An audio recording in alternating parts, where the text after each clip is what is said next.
Hello everybody, and a very good afternoon to all of you. I am Dr. Dvipika Garg, and I'm the organizer for this presentation. Let me take this opportunity to welcome all the participants who have joined in today. And I'm very pleased to have on board with us a very renowned dermatologist from Mumbai, Dr. Mitali Jage. So, welcome, Doctor. Uh, yeah, I would request everybody to please feel free to ask any query which you have, any doubt which you have. Okay, it will be a one-to-one interactions session. We have a doctor on board with us, so please just go ahead and ask everything. I would like to say that Dr. Mitali has been really kind to accept our invitation, and she collaborated with us, and we decided to do this seminar thing on the occasion of upcoming World Vitiligo Day, which is on 25th of June. Yes, she is our dermatologist from Mumbai. Before we actually begin with the session, I'll just quickly give an introductory presentation so that who all are there. So I'll just quickly share Sure, my screen and give a short presentation. sure. Yes. I hope my screen is visible to everybody. Yes. Yes, doctor. Thank you. Okay, so dear participants, the topic for today is skin investment. As you all know, the best form of investment is to invest in yourself. So, what's better than investing into your health, skin, or hair? So, on the occasion of World Vitiligo Day, which is on 25th of June, we have here a webinar for all your skin and hair issues. To begin with, let me start by introducing myself. I am Dr. Dvipika Garg, MDS in Orthodontics and Dentofacial Orthopedics, recognized and endorsed by the very prestigious Indian Orthodontic Society. I have been certified in Flash Ortho, that is for clear aligners, author of a book which was published by Lambert Publications, reviewer in dental journals, both national and international journals, which are PubMed indexed. Academician, I'm associated with few academies online, and we help students prepare for NEET MBS examinations. Researcher, smile designer, of course, because I'm a dental surgeon. Content creator and digital influencer, because I have my YouTube channel under my name, which is beneficial for dental students, NEET MBS aspirants, as well as for orthodontic residents. So it was our pleasure to, collaborate with Dr. Mitali, and she agreed to take up a lecture today. So yes, we have on board with us today Dr. Mitali Jage. She is MD Dermatology, DNB, and she further did her fellowship in trichology. Dr. Mitali has 7 years of experience in dermatology, venereology, and leprosy. Dr. Mitali did her undergraduation and post-graduation from very prestigious colleges in Mumbai. She went ahead and did her DNB, followed by a fellowship in trichology from LTMMC Sion, which is the mecca of trichology. Presently, she is the assistant professor at ITMMC, and she has published papers in national and international journals both. She has been a winner at National Pediatric Dermatology Quiz. Dr. Mitali won a scholarship to Spain to present her poster at World Congress of Hair Research. She has been invited as the guest speaker at various institutes like SPIT, Johnson & Johnson, NPCI, and many more. She aims to abolish all the myths about hair and skin. And that is why she's here with us today, to abolish all our myths related to hair and skin. So yes, we will be starting with the session, and this session is purely for World Vitiligo Day, which is on 25th of June. So yes, we are very glad to have her here, and I would like Dr. Mitali to take over and go ahead, please. Sure. Thank you so much, Vipika ma'am, for those kind words. And without much further ado, I think we should begin now. Deepna ma'am, if you could please share the screen. Yeah. So, yeah. Uh,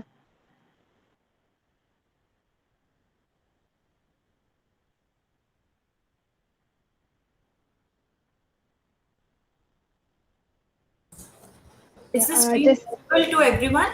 yeah, it's in the it's not in the slideshow view. If you could just start the slideshow. Okay, give me just 2 minutes.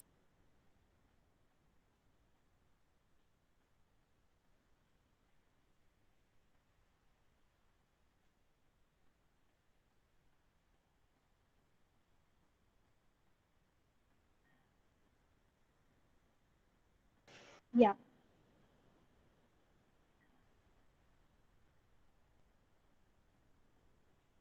Yeah.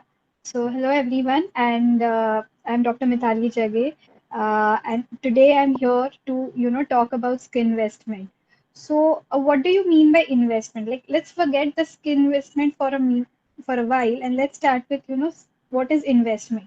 Investment. Suppose if you are investing in a house, or you are investing money like financial investment. What do? You invest your money for a particular period of time to get the desired results, right? So same goes with skin investment. It is basically investment and action to invest your time and money for a healthy glowing skin and hair. Okay. So here I'm here to help you with how to invest your time as well as money because everything costs, right? And we just can't go on prescribing expensive creams and medication, to get the result. Also to sensitize you that how much time will be required and how can you get maximum efforts with the minimal investment of both time as well as money. So that is all about skin investment. So next slide please. I'd just like to disclaimer at the start that it's a beautiful skin which requires a commitment, not a miracle. Many times we go to a dermatologist saying like just give me a cream and this should all go. It or every skin disease or every this is the saying that skin doctors you have to visit again and again because for skin products to show their results or to get that desired result you need to apply them regularly and wait patiently for the effect to come. So skin requires commitment and it's not a miracle. Next slide please. Now, what is a healthy skin? So, while I was just, thinking about this, I happened to Google it. And there was one statement which caught my eye that was the healthy skin is a mirror of healthy body. So, that it's just not the skincare which matters, it's also your internal body state, your internal metabolism, which reflects on your skin. And today I will be discussing both how external and internal factors affect your skin. Next slide, please. So this is what I learned in my medical college. What is meant by healthy skin? A healthy skin is a smooth, even in color tone, firm and tight, free of disease, hydrated or moisturized. So mind it, it should be smooth. And it's not like a fair skin is a healthy skin or a dark skin is a healthy skin, It should all be even in color tone, okay? It should be free of any skin disease and it should be moisturized, okay? So your oily skin, dry skin, these are perfectly healthy skin. These are just the types of skin, okay? Because they are, and obviously they should be hydrated or moisturized like evenly so that we can call it as a healthy or a glowing skin. Next slide, please. Now coming to healthy hair. So what do you classify as an healthy hair? Now shiny hair with a smooth texture and clean cut ends or tapered tips is generally perceived to be healthy. Now if you see hair texture and shine, they will relate to hair surface property which is cuticle, whereas integrity will relate to hair cortex. Suppose you use a wrong shampoo for your hair, then what happens is the hair texture changes or the shine changes, and that's a common complaint. We say, yeah, the texture has it's become dull, it's become a bit damaged. And if you happen to do any hair procedure and you do not take proper care, then you often see that there are split ends on your hair. That is means that the cortex is having a problem. Okay, so that is how we define a healthy hair. That is a smooth hair texture, shiny hair, and clean cut ends or tapered tips. Now straight, wavy, curly, blonde, black bun, red, grey, white, all these are normal hair. There is nothing wrong with them. It's just the 3 points, that is shininess, smoothness, and a clean cut end, which defines a healthy hair. Next slide, please. So today I'll be mainly dealing with following topics, that is diet and skin, the weight and skin, how does your mental health affect the skin, what should be your daily skincare regimen, what should you do and don't in your hair care, how to prevent your skin aging, seasonal skincare, and some points about steroid abuse. Okay, so let's begin. Now, coming to diet and skin. Okay, it is always said that what we eat gets reflected in our skin. You know, our grannies have been telling that us from the ages that whatever you eat gets reflected on our skin. Many times we also say, it's also said that your skin needs food too. So let us see how diet influences our skin. Now, there are certain myths about diet and skin. So this is just an interactive myth session. Whether do you feel this is true or false? Now, there's a myth that chocolate causes acne.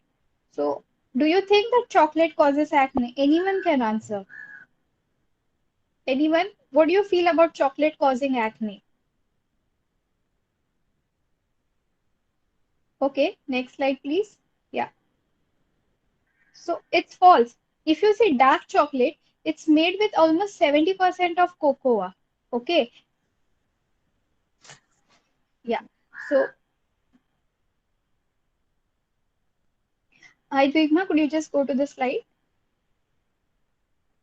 So if you see dark chocolate, it is made up of 70% of cocoa, uh, and that it has a lot of antioxidants and flavonols, which show to lower the blood pressure and improve the blood flow. So it does not generally cause acne. But if you see, my milk chocolate, then they contain 7 to 35% of cocoa, and it's full of sugar and dairy products. It has this high glycemic index, which promotes acne. Now, if you see, even people say that, eating of mango causes, flare out of acne or breakout of acne. Per se, it's not because of mango, but it's just that mango has a high glycemic index. People generally correlate it with to the heat of the mango, that mango causes heat in the body, leading to the breakout of acne. But it's a high hyperglycemic index of the mango, which leads to the breakout. So foods which are high in, sugar or glucose generally can aggravate your acne. Next slide, please. So these are just a short list of the food causing acne, like whey protein, especially in teenagers when they start with this gym and muscle fat. Many a times they are given whey protein from the your gym, or they take it online. The all these protein supplements. These contains growth factors which can aggravate acne. Hyperglycemic food, as I have already mentioned, sugar, sweet, pizza, pasta, breads, these all can precipitate acne. And saturated and trans fatty acid like butter, cream, junk, all this again, increase the sebaceous gland activity, which can lead further to acne. Next slide, please. Please resist the temptation to pop or squeeze your pimples. This is just a tip coming in between, and like that, I'll be, giving some tips in between. Next slide, please. Now, this is one of the common myths you must have heard, that drinking milk after eating fish causes vitiligo. Okay, so what do you think about this? Well, this is false. A lot of people believe that eating white food or sour foods like citrus or drinking milk shortly after eating fish causes vitiligo. However, there is no scientific evidence to prove this theory. Vitiligo is known to occur in the same incidence across all populations with different dietary habits. So, this is just a myth that drinking milk or eating white items is going to cause you vitiligo. Next slide, please. Now, this is also another common myth that eating non-veg aggravates acne and fungal infection. Okay. See, what is related is all this non-veg food stuff will generate heat in your body, and that is going to lead to fungal infection. This is a common misconception among people. Next slide, please. Uh, so there is no scientific evidence to support this statement. Whenever a patient suffers from acne or fungal infection, they can eat whatever they want. It's just that there are certain foodstuffs which I already mentioned, like whey proteins or food in high hyperglycemic index or saturated or trans fatty acid containing foodstuffs, which should be avoided for acne. Next slide, please. Now coming to the diet to be supplemented. So if a person is suffering from atopic dermatitis, now atopic dermatitis is most of the it's like a dry sensitive skin condition. So in that case, you can use more of fish oil or probiotics. If a person is suffering from psoriasis, then you can have carrots, tomatoes, vitamin C, fish oil. If you're having hair fall, then we have to supplement it with the proteins in your diet. Okay, so at that time, your eggs, legumes, soya bean, chicken, meat, all these things will help. Okay. Next slide, please. Next. Yeah. So, if you are, Vipra, it's not in the slideshow view actually. Could you just make it in the slideshow view? Yeah, thank you. So, now I have just mentioned common like healthy diet to improve some common skin condition. So if you have acne, you should eat nuts and leafy greens because they contain vitamin E. Your melon, oranges, tomatoes, they contain vitamin C, and we all know that vitamin C promotes healing. Carrots and sweet potatoes, now they contain vitamin A. And if you see your acne treatment prescribed by dermatologist, we generally prescribe retinols, which decrease the sebum production and increase the turnover of the skin. Okay, so that is present in your carrots and sweet potatoes. Okay, now spinach, green tea, and berries, they are rich in antioxidants. Okay, onion, garlic, corn, which will contain the selenium, which is again a powerful antioxidant, which will help in reducing the inflammation. Salmon and walnuts containing omega 3 fatty acids, and obviously plenty of water. Next slide, please. Now, these are the food to prevent that, aging faster. So, if you see lemon, it has vitamin C, which is an excellent source for collagen, and it also helps to, fight wrinkle, anti-inflammatory property. So, yeah, a lemon in your diet helps in anti-aging. Along with tomato, tomato contains lycopene, which it's like an oral sunscreen. It protects skin from sun damage. So, addition of tomatoes in your diet or like in your salads, it goes a long way. Okay, again beets, avocados, blueberries, all these things they contain antioxidants. And when you go to a dermat for your anti-aging treatment, they always prescribe an antioxidant in a tablet form. So if you include this in your diet, this will for sure help you in getting a glowing skin. Next slide, please. So these are some food items which are healthy for your skin and hair. Eggs, I had already mentioned, it's given for your hair loss, especially post COVID when people are recovering and they get tremendous hair loss. We advise them to take high protein diet, which includes eggs for non-vegetarians and soya beans for vegetarians. As it will, help in replenishing the lost proteins, essential proteins for the hair and also in the hair growth. Okay. Now berries containing vitamin C and oxidants. Spinach. Spinach is good for your acne as well as hair growth. Acne because it contains vitamin A, which is again a treatment form for acne. And iron. A lot of people suffer from hair loss because of subclinical anemia. They have anemia and they present to us with just hair loss. Then we have to do pallor, do their hemoglobin, and then we see that okay, the iron serum ferritin levels. When we see that okay, their iron content is low in the body. So having spinach in your diet is always beneficial, not only for your skin but overall functioning of body also. Now, fatty fish or for salmon or mackerel, it's very good for skin. Fish contains omega 3 fatty acid, and that is excellent for skin moisturizer and an anti-inflammatory effect. It's highly advocated to eat this in psoriasis patients. Next slide, please. Now, tomatoes, I had already mentioned, it's for a glowing and radiant skin. The lycopene present in tomatoes will, protect your skin from sun damage. So it's like an oral sunscreen. Now, sunflower, flax, and chia seeds. Chia seeds are rich source of omega 3 fatty acid, and it's very helpful in the patients with psoriasis and even for your normal functioning of skin. So it's also a very useful product for weight loss. So you can just overnight soak your chia seeds, a teaspoon of chia seeds, and then in the morning mix it with warm water and drink it. Good fiber content, good for weight loss and good for skin. Meat again is a good source of iron, so it will help in hair growth. Soya bean, it contains spermidine. Okay. Now our hair grows through three phases. One is the growth phase, other is the resting phase. So when it is growing, that will determine your length of the hair. So जिसके बाल नहीं बढ़ रहे, with the people who are suffering from stunted hair growth, they are not having increased hair growth, should eat more of soya bean. Okay, that will help in increasing the length of their hair. Next slide, please. Okay, now coming to weight and skin. Okay, next slide, please. See, whom will you call obese? Okay, now that will depend upon calculation of your BMI. And how do you calculate your BMI? You take your weight in kgs and divide that by height in meter square. Okay, so that is how your BMI will be calculated. I'm sure after today's lecture, everyone will calculate their BMI. Now, if your BMI is above 40, that means you're morbidly obese. Okay, and about 25 it means grade 1 overweight. A healthy BMI is between 18.5 and 24.5.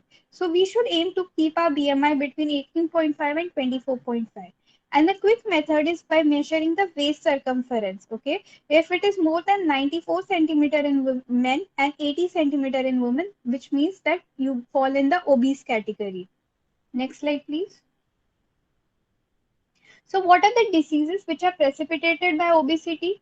Now, this could first, the first picture here is showing the acanthosis nigricans. Now, many of you must have noticed or might themselves have experienced this, that there is increased pigmentation around neck in the axilla region. Okay, so this is nothing but acanthosis nigricans. Basically, the skin becomes darkened and thickened, and these are all signs of obesity. So we do advise, losing weight in our prescription along with other medications to reduce this pigmentation. The next is psoriasis vulgaris. Psoriasis is also precipitated by obesity. People with psoriasis and who are obese, they tend to have recurrent episode, like it comes in again and again in 1 year. So yeah, psoriasis also, obesity also precipitates psoriasis vulgaris. Next slide, please.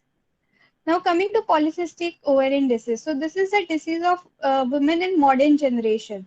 What happens is when we become obese, there is deposition of abdominal fat, and the estrogens in the blood will get converted into androgens in this abdominal fat. Okay, and these androgen will cause all the side effects like hirsutism, acne breakout, hair loss, irregular menses, problems with the fertility. So whenever you visit your gynec or a dermat for a PCOS, you visit gynec mainly for your irregular periods or problems with fertility, and in a dermat when you have acne, hair fall, hirsutism, that is when we see PCOS patients. Okay, the first and foremost, before even writing the medicines, we write is lose weight. Okay, so yeah, PCOS causes a lot of skin issues also. Okay, and that can that can be controlled if you control your weight. And the last is like fungal infections and intertrigo. When you are overweight, there are a lot of skin folds which are formed, right? And the sweat accumulates in this skin fold, which can give rise to a lot of fungal infections and intertrigo.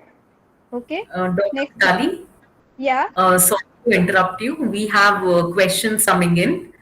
Yeah. So, Sure. may I request Amy Dixit to please go ahead and ask the question directly? Yeah.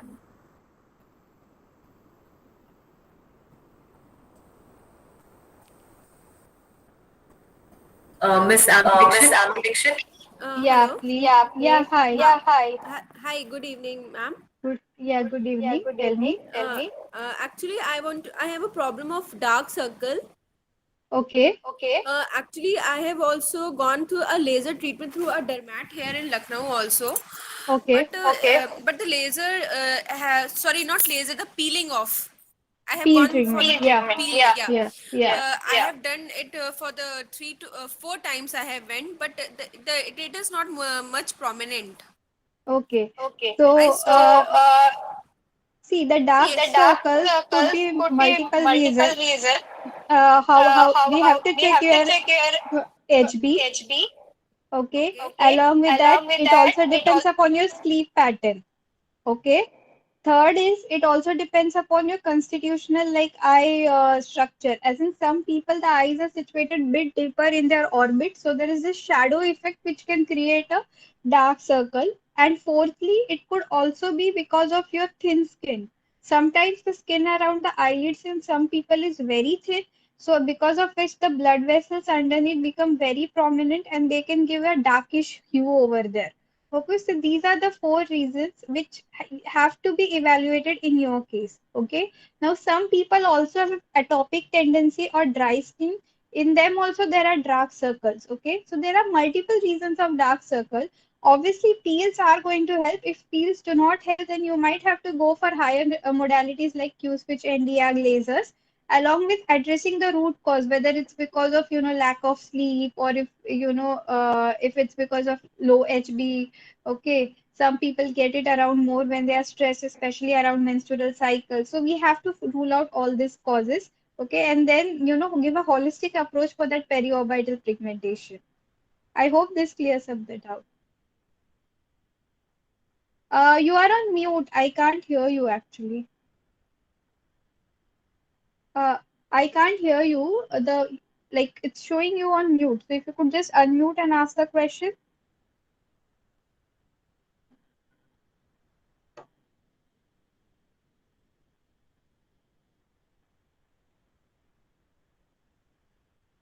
Hello. Yeah, I can hear Yeah, you I now. can hear you Yeah. now. Yes, actually, that's fine with that. Also, na, some problems of facial hairs.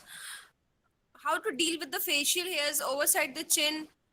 Yeah, so for facial hairs, Yeah, so understanding for facial hairs, if there is any understanding if there is any hormonal abnormality, hormonal or abnormality, Okay. if you know it's or a if you familial know thing, if it it's a runs in familial thing, family. if it runs in family.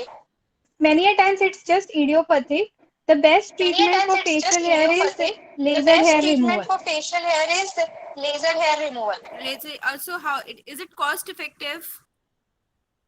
It is cost effective. It will It depend is upon cost where do effective. It will you, depend which upon where do dermat you you, contact, which which skin dermat clinic you you go. contact, which skin clinic you go. Okay, I'll contact. I usually go here for Dr. Amit Madan in Lucknow.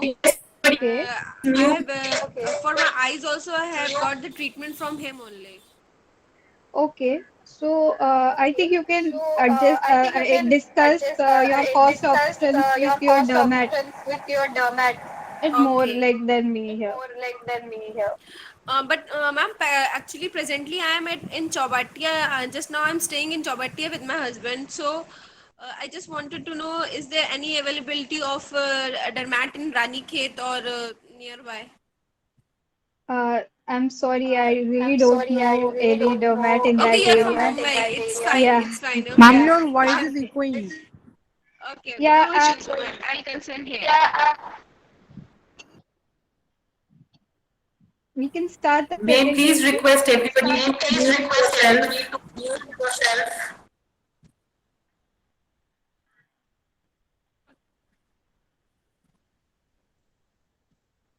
Okay, ma'am. Thank you so much. Thank you so much for your Yeah. help. It was Welcome. nice talking Welcome. to you. Yeah. Thank you. Welcome. Welcome. Thank Welcome. Welcome. Thank you.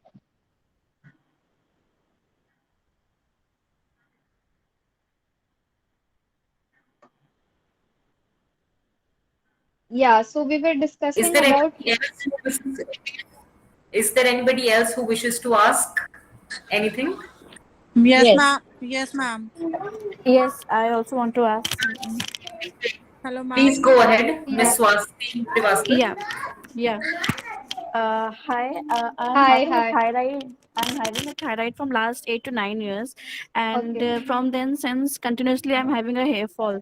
So there's a myth Okay. of diet plan also for the thyroid. Like I think because sometime I read that we should not eat cabbage or we should not eat soya beans in Mm-hmm. thyroid. So I just want to know Okay. what is the myth of thyroid and hair loss. Should I avoid something eating in thyroid, or what should I eat so that my hair doesn't, I mean, Uh, growth, health and growth? See, basically, thyroid, it shortens your growth phase and it increases the shedding phase of your hair.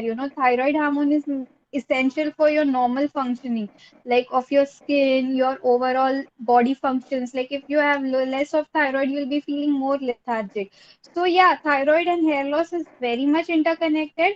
And as far diet plans are concerned, I think food rich in iodides will help you more, like fish and other vegetables, as you mentioned, cabbage and all, which can help you to increase your thyroid hormone, and that can help you to grow your hair. But if your thyroid hormone is detected, like if you're already hypothyroid and your thyroid levels are not in the normal range, you will have to take an oral tablet of thyroxine, which I'm sure your physician must have started, depending upon your levels of Yes, I thyroid got it. hormone. Right. Yeah. So once your thyroid abnormality will get corrected, your hair loss will come under control. Okay, but until that hormone falls in the normal range, the hair loss will go on and off phenomenon. Okay. So what is the myth of soya bean? Should I take soya bean in thyroid or not? See, soya bean is a good source of protein, and I'm sure it will help you in your hair growth. So I don't think there is any myth with soya bean. You can eat soya bean. Okay, okay, thank you so much. Yeah.